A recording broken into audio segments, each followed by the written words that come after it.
Lana Trotovšek je slovenska vrhunska violinistka. Čas je za Modro in Prešerno, mi letimo v Veliko Britanijo. Lana, lep pozdrav. Živjo. Hvala za tvoj čas. Odkot se oglašaš?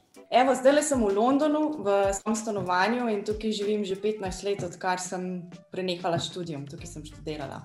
Ja, to je odlična iztočnica tega, kar sem te želel vprašati najprej. Za glasbo rečemo, da je univerzalni jezik. A to pomeni, da lahko tudi delaš povsod po svetu, če si glasbenik? Ja, v bistvu je nekaj resnice v tem, ne. Naprimer, za igralce, če hočejo nastopati v tujejezičnem filmu, je verjetno potrebno, da se tega jezika tudi naučijo, ne, kar pa za nas, mi pa tega ne rabimo. Se pravi, če smo izvrstni glasbeniki, lahko povsod po svetu igramo, pa nas bojo še vedno razumeli. Ja, ti si vrhunska glasbenica in na tem mestu bi ti rad čestital za prejeto nagrado Prešernovega sklada. Kako pa je vstopati v svet glasbe v tujini? A si imela na začetku kaj zadržkov, a te je bilo strah prestopiti meje? Kako si se tega lotila? Ja, moram reči, da na začetku sem imela malo zadržkov, ampak potem vidim, da ravno zaradi tega jezika, univerzalnega, da smo vsi nekako povezani in z vsemi, ki sem potem sodelovala, igrala skupaj, smo se dovolj hitro ujeli na isti valovni dolžini in me je hitro potegnili noter. Kako si pa začela z glasbo? A si že takoj na začetku vedela, a želim igrati violino? Ali kako te je pot pripeljala do nje? Ja, moji starši so glasbeniki, tako da sem bila že od rojstva nekako obdana z glasbo in tudi onadva sta igrala inštrument, mislim, še vedno igrata, čelistka je mama, oče je klarinetist. In nekako so vedeli, da bo treba čim prej me z inštrumentom soočiti in jaz sem ga lepo sprejela, dali so mi violino v roko, sploh nisem želela violine, sploh nisem vedela, kateri inštrument v bistvu bi si želela igrati, jaz sem samo vedela, da se hočem z glasbo ukvarjati. Tako da, ampak veliko vlogo je pa sigurno igralo to, da sem prihajala iz glasbene družine. Torej je violina našla tebe? Ja, tako, ja. Violina je našla mene in sem samo srečna, da sva se ujeli, Lahko bi igrala kakšen drug inštrument, pa mi ne bi šel tako dobro od rok. Ja, mislim, očitno je bilo mišljeno tako. Vem, da so poklici v umetnosti zelo fleksibilni. Kakšen je dan vrhunske violinistke? Ja, zdaj, jaz na primer ne igram v orkestru, kar pomeni, da nimam določenega urnika, Se pravi, urnik si moram sama narediti, kar je pa še posebej težko, Se pravi, vem, da vsak dan moram vaditi, Zdaj, odvisno od težavnosti programa, koncerta, ki je na vidiku, je to nekako v povprečju od 3 do 6 ur na dan. Čakaj, stop igra, samo malo. 3 do 6 ur na dan vaje. To pomeni, da si ti sama z inštrumentom in vadiš. Tako je. Ja, sama z inštrumentom ali pa tudi z kolegi, s katerimi se pripravljamo na koncert, Ampak v glavnem sem rada sama z inštrumentom vsaj 3 ure na dan.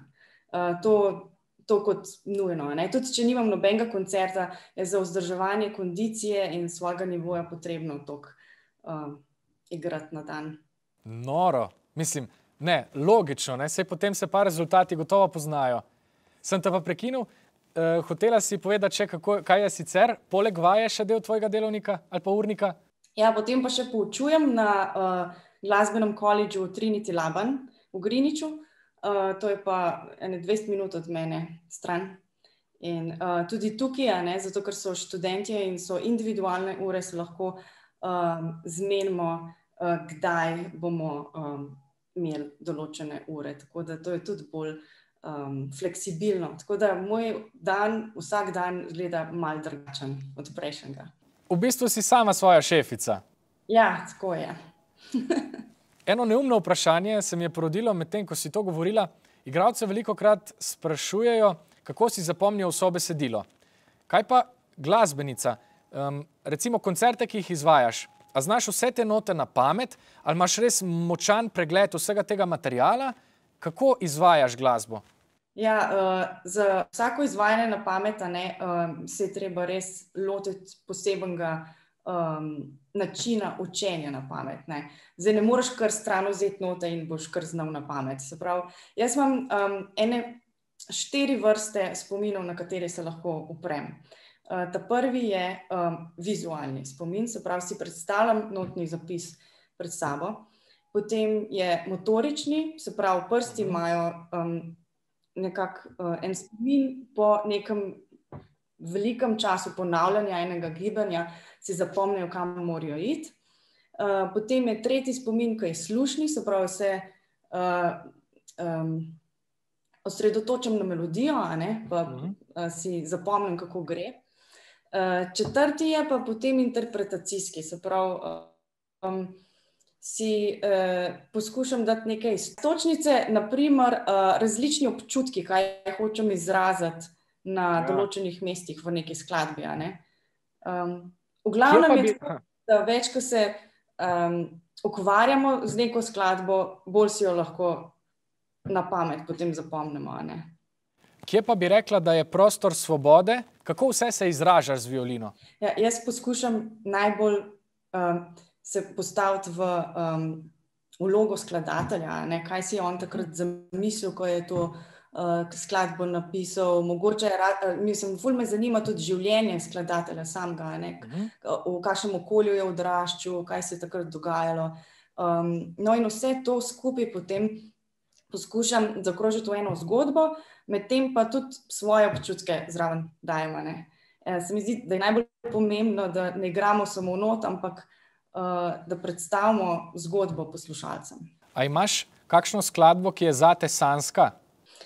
Ja, jaz bi rekla, da so partite in sonate od Johana Sebastiana Bacha nekako meni najljubše. Vedno, tudi ko se ukvarjam z drugim repertoarjem, so te skladbe vedno ob meni in se mi zdi, da bi jih lahko kar cel dan ponavljala, cel dan igrala, brez prestanka, pa se jih nikoli ne bi naveličala. Jaz sem prepričan, da za take mojstrice, kot si ti, ni v resnici nič nemogoče. Najlepša hvala za tvoj čas, pa tudi za ves navdih, ki si nam ga zdajle posredovala, čeprav nadaljavo. Najlepša hvala, Nik, za povabilo.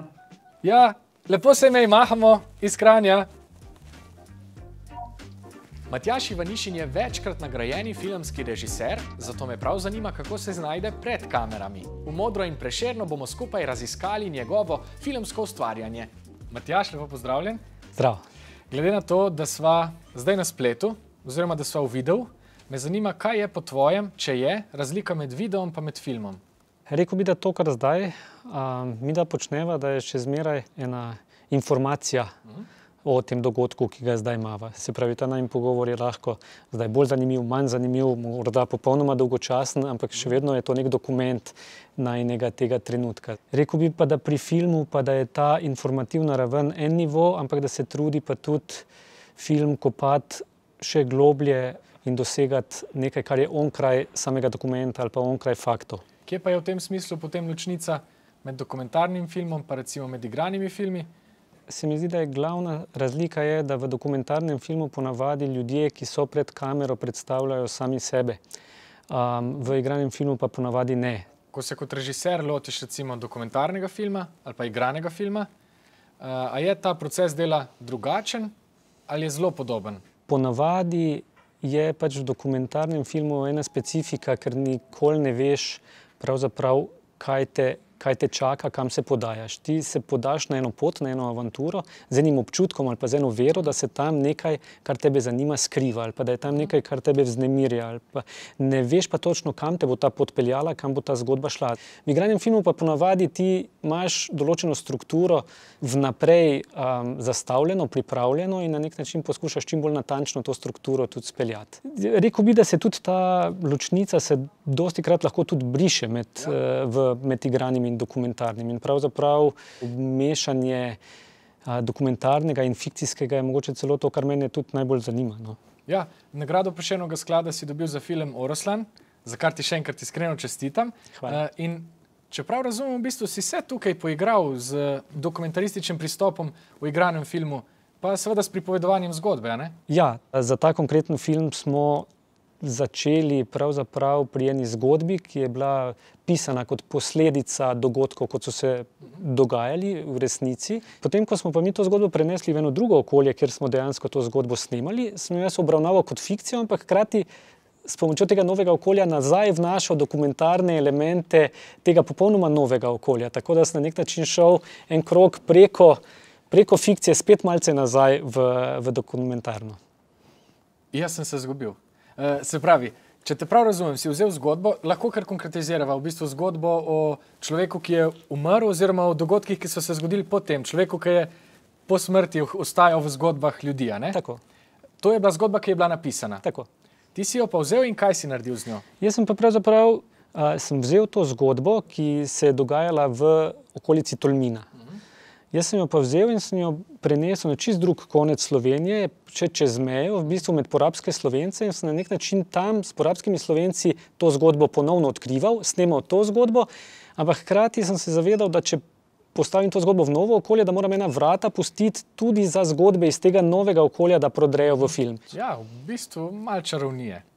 Na nek način. Ali pa, recimo, zelo spretnega mešanja, pa omogočanja, da se stvari zgodijo tudi v danem trenutku, a ne?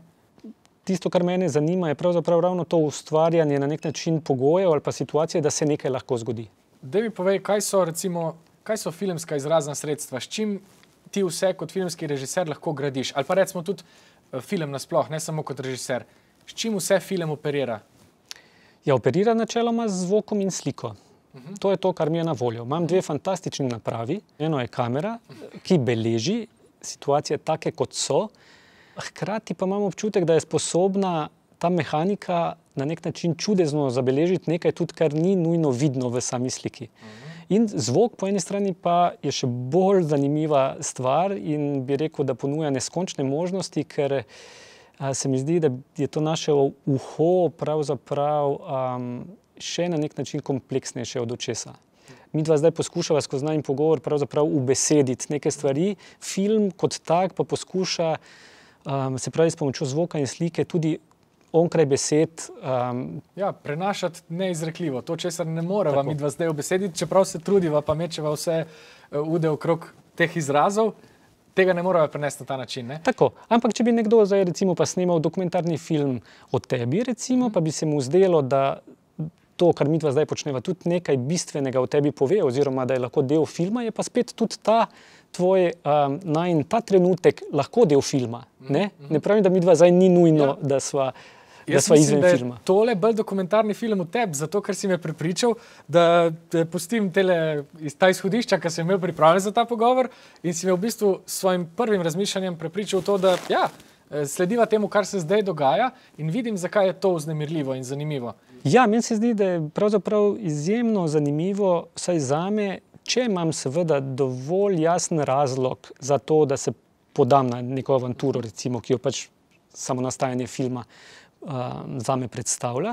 Če imam dovolj jasen razlog oziroma dovolj nekako čvrsto jedro za izhodišče, da se sploh podam, da me potem nikoli ni strah vseh teh stranpoti, dokler imam to jedro pri sebi. Potem se mi zdi, da je možno pravzaprav vse. Noro. A je film ali pa ta filmski izraz kaj povezan s poezijo? Kje je poetika v filmu? Bi rekel, da je lahko povezan, ne bi pa rekel, da je. Mislim, da je film pravzaprav medij zase, da poezija ima, bi rekel, neskončne možnosti seveda in tudi literatura in komunicira na en specifičen svoj način z bralcem. Vseeno je film bolj konkreten medij, poskuša z drugačnimi mehanizmi, se mi zdi, graditi kot pa sama poezija. Ampak verjamem pa, da pa ima tudi film možnost to, da ustvarja v gledalcu podobne občutke kot poezija v bralcu. Nista pa ona dva ena in ista stvar. Mislim, da sta popolnoma ločena. Tukaj mislim, da veliko vlogo igra ta tišina ali pa praznina.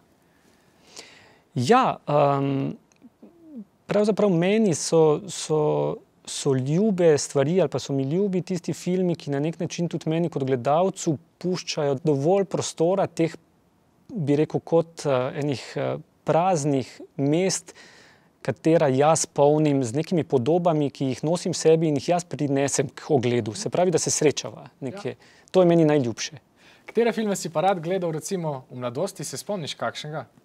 Spomnim se, da takrat, ko sem odraščal v Mariboru, so se ravno začeli pojavljati ti videoklubi, kjer smo si sposojali te kasete VHS in pač to je pomenilo, da smo seveda ta polica, kjer je pisalo akcija gor, to smo zradirali najprej, potem smo malo začeli gledati, če bi še kaj drugega bilo, ampak gledali smo, kaj smo gledali, kakšne filme, kakšne ninja filme, te stvari, po pa te kakšne ameriške heroje, kaj bi rekel, Top Gun, Rocky Balboa, te stvari. A viš, kar stereotipna predstava dobrega filmskega režiserja je, da je že pred 13 gledal filmske klasike, da si je doma nastavil projektor.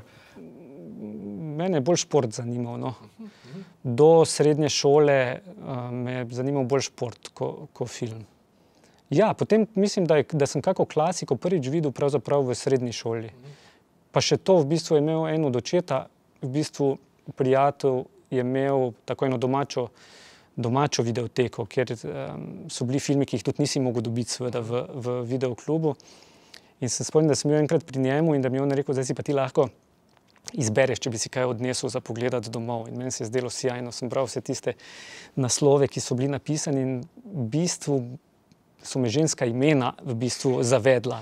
Spomnim se, da sem nesel 2 kaseti domov. Eno je bilo Dvojno Veronikino življenje, eno pa Grenke solze Petre von Kant. Ja, tako da to je bil moj prvi stik, tak bi rekel, z enim drugim tipom filma. No. Kaj pa se ti zdi pomembno pri gledanju filma? Kako se lotiš ogleda filma? Ne vem, če bi znal točno povedati, na kak način se lotim, ampak tako tudi pri stvareh, ko jih počnem, imam rad določene omejitve, se pravi, da nimam čisto vsega na voljo. Se mi zdi, da če imam čisto vse na voljo, da imam občutek, da imam vse pa nič hkrati. Tako imam tudi pri filmu občutek, da mi je všeč, če je film na programu v kinu, da grem gledati tisto, kar je na programu, ali pa če ga že gledam doma, da je mogoče že nekako, kako bi rekel, neki izbor že vnaprej napravljen, da me nekdo že postavi pred nek malo izbor. No. Če mi zdaj rečeš, kaj bi zdaj pogledal, se mi zdi, da so vse možnosti odprte, hkrati pa sem zgubljen, ker nimam pojma, kaj bi gledal.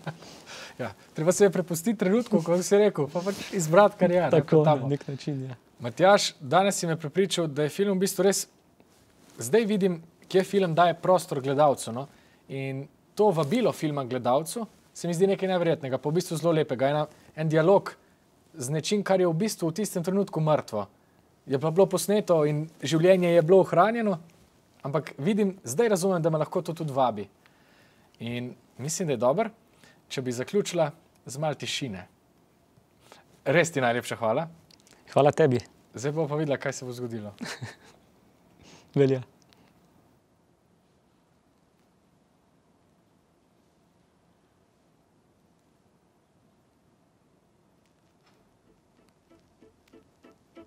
Napeto je. Hvala ti, res hvala. Tomi Janežič je eden najvplivnejših in najbolj prepoznavnih slovenskih gledaliških režiserjev. Ustvarja povsod po svetu in ravno kar se nam javlja iz Norveške. Tomi, živjo, lep pozdrav. Živjo, Nik. Kje na Norveškem te lovimo? V Oslu. V Oslu pred Narodnim gledališčem. Kaj počneš? Se pravi, ujeli smo te sred začetka študija za novo predstavo, ali ste ravno sredi dela? Tako, sredi dela. Mislim, da naslednji teden je že 4. ali pa je ta 4. Ne vem, hitro zdaj tukaj gre čas. Ampak smo nekje v prvi polovici študija. Premiera ne bi bila 18. marca. Kaj pa počnete pol zdaj na tej točki ustvarjanja predstave? Konkretno, prav zdaj, testiramo ene take tehnične stvari gor na odru. Se te bom peljal, sam da s kartico odprem tukaj. Yes. Da odprem. A to je zdaj ekskluzivni ogled? To je zdaj ekskluzivni ogled prav po sili razmer. Evo, čakaj sem, kako se že to obrne. Čakaj, da vidim. Tako, evo. Tako da ne boš mene gledal več čas, da boš gledal tudi. Evo. Zdaj si moram dati. Tukaj si dezinficiram roke. Ja. Čakaj. Ja. No, se pravi, drugače imamo pa vaje. To pomeni, da zdaj v tej fazi bi lahko rekli, da postavljamo predstavo. In tukaj gre kar za veliko ekipo. Teh igralcev je več kot 30. Wow. In ansambl je zelo fajn, zelo super. No in zdaj tukaj galama na odru, veš kaj, kad testiramo neki zvok pa tako. In je super ekipa,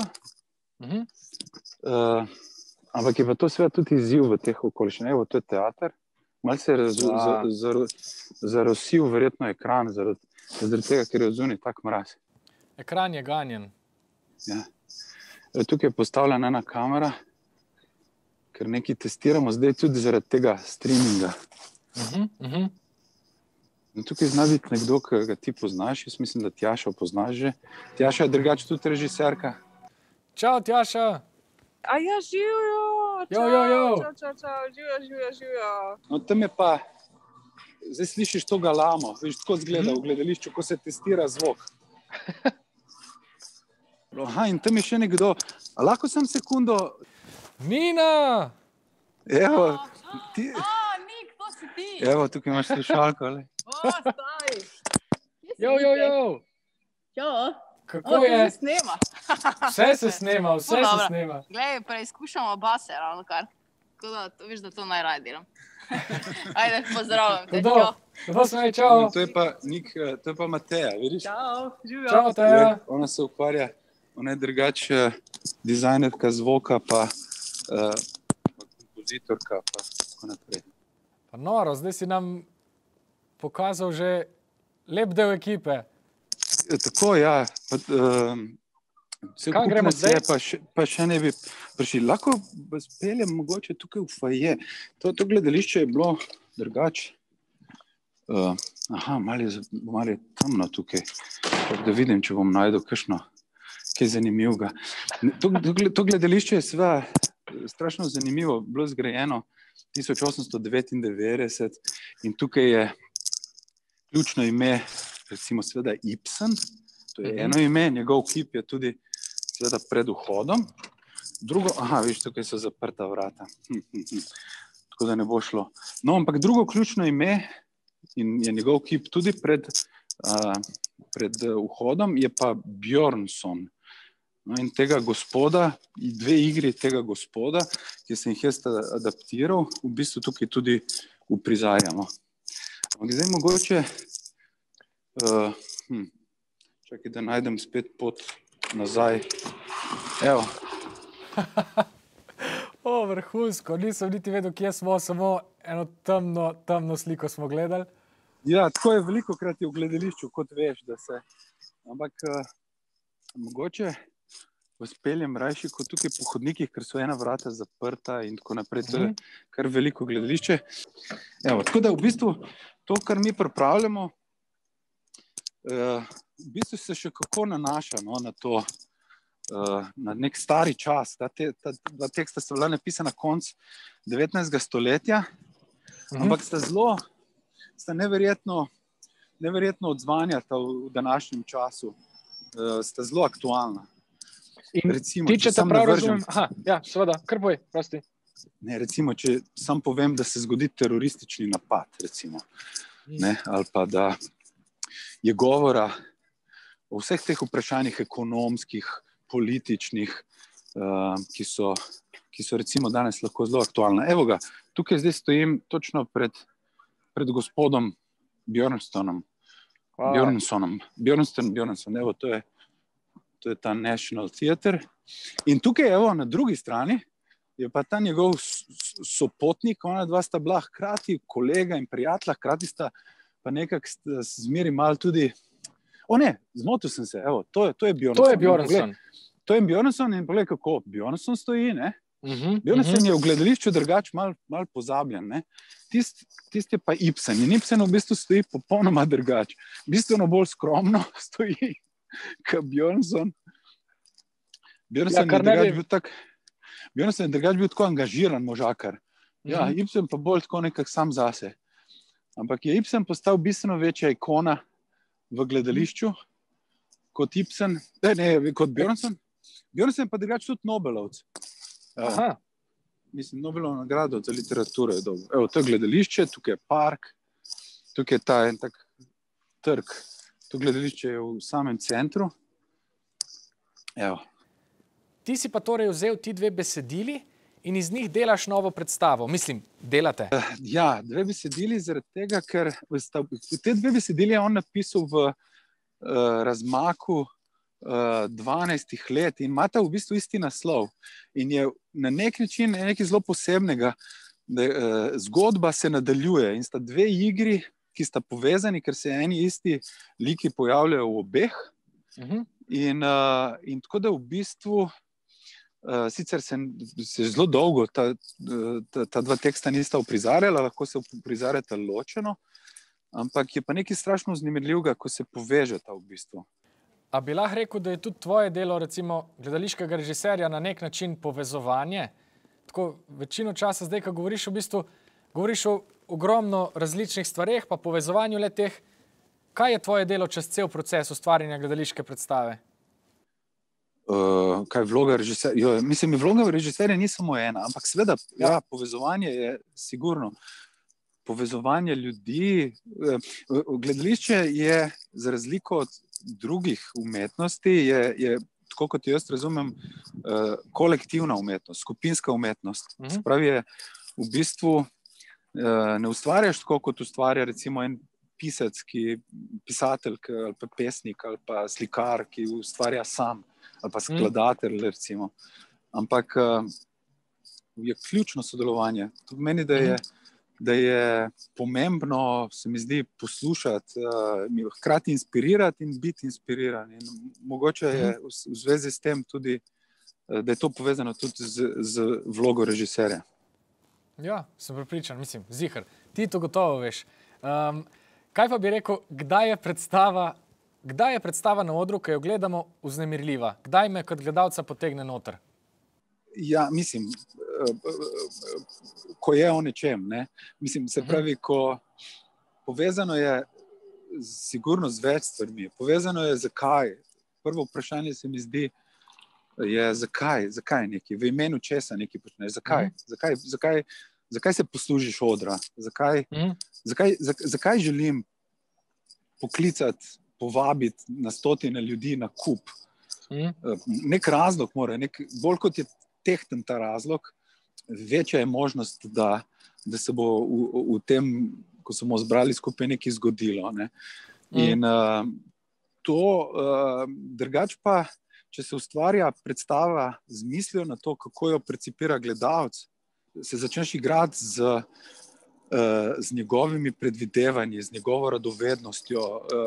Se pravi, začneš ustvarjati neko igro, v kateri omogočaš, da je gledalec radoveden in da v bistvu v zgodbo na igralce, na prostor, v katerem se nahaja, začne projecirati svoje fantazije, svoje spomine, samega sebe.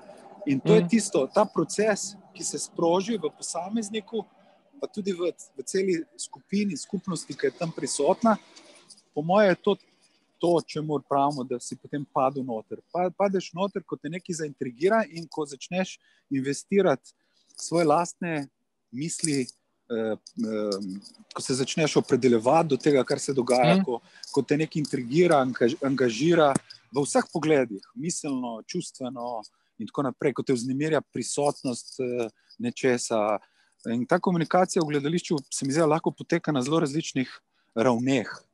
Je v bistvu lahko večplastna. In to je vsekakor zanimivo v teatru raziskovati. Glej, nas si zdaj, mislim, mene, trenutno sem sam na tej strani, potegnil do Osla. No, jaz ne vem, če se da bi skočil v zaslon. To je bil super. O ne! Ja, evo, tako bliskovito, ko smo skočili v gledališki svet v Oslu, smo očitno tudi zgubili povezavo. Čau! Evo, Nik. Prosti, ja. Pismo, viš, to je tako, zdaj ne vem, a me slišiš? zdaj te pa slišim. Da vidim, če te jaz slišim. Me slišiš? Ja, jaz ti govorim zdaj ene stvari, 1, 2, 3, 4. Ja, jaz ne slišim. Tako je to, ko ti skačeš v telefon. V trenutku, ko si rekel... Halo? Zdaj slišiš mogoče? Jaz te skozi slišim. Jaz pa ne slišim. O, ne. Zdaj slišim. A se hec, a je to fora? Zdaj slišim. V trenutku, ko si rekel, da bi skočil, v nocu mi je crknil telefon, no in mi ne dela zdaj. Evo, moj iPhone je crknil. Poglej, je blackout, ne. Čeprav imam teorijo, da je mogoče bilo zaradi mraza, ker se je v bistvu čist, ko sem stopil noter, čist zameglilo. No, evo. Zdaj sem na računalniku, veš, tukaj imamo en tak monitor, veš, da gledamo to. Hvala ti, res, to je bilo ultra zabavno potovanje po drobovju, gledališča. Hvala, da si nas spustil noter. Ampak, kaj si ti sploh tem svojim gledalcem povedal, v kakšnem razmerju sva midva? V resnici ne. V bistvu ne. A misliš, da bi moral? Ja, po moje, ja, ne, seveda. Mislim, ker jaz sem bil seveda na poseben način vesel, da si me poklical, ne. Ja, jaz sem pa tudi bil zelo vesel, da sem imel možnost, da te pocukam za rokav. No, evo, lahko povem v to kamero, gledalcem, ki itak bodo to gledali čez en teden. To mi je moj profesor iz akademije, no, tako da sva 4 leta, skoraj 5, preživela skupaj, na kar sem ful ponosen in ful hvaležen za vsa ta leta. Enako, jaz tudi. Sem zelo vesel, da te poznam in zelo vesel vsega, kar počneš. Lej, jaz vedno, zelo sem vesel, da se slišva tako, zares, ker vedno sam berem v vseh tvojih, neverjetnih projektih in sem ful vesel, da si zdaj vzel čas, da sva se midva slišala, pa da so tudi drugi lahko prisostvovali temu izletu. Ok. Nik, lepo se imejte. Enako.